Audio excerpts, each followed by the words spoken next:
Lietuvos žuvininkystės sektoriaus 2007-2013 metų veiksmų programos 4-osios prioritetinės krypties skirtos tvariai žuvininkystės regionų plėtrai tikslas skirti Europos žuvininkystės fondo paramą tiems projektams, kurių įgyvendinimas labiausiai atitinka vietos bendruomenės poreikius.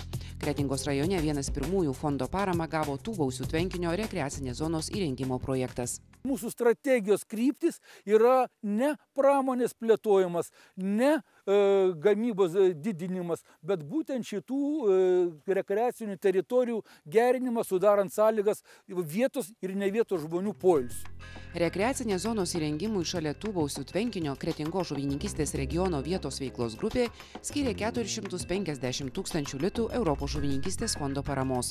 Projekto iniciatoriai tikisi, kad į Tūbausius pritraukus daugiau mėgėjiškos žūklės entuziastų bus sudarytos palankesnės sąlygos plėtoti verslą vietos gyventojams.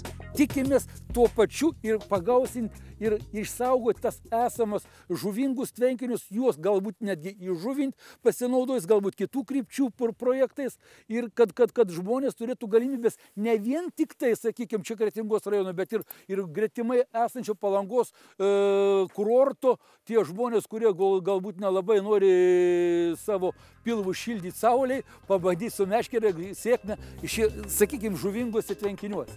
Pirmosios žuvininkystės regionų vietos veiklos grupės Lietuvoje buvo įkurtos 2008 metais.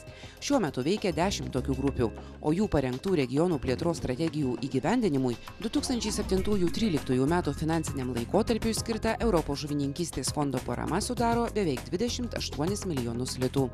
Dar kiek daugiau nei 2 milijonus litų paramos žuvininkystės regionų vietos veiklos grupės gali skirti regioninio ir tarptautinio bendradarbiavimo projektams.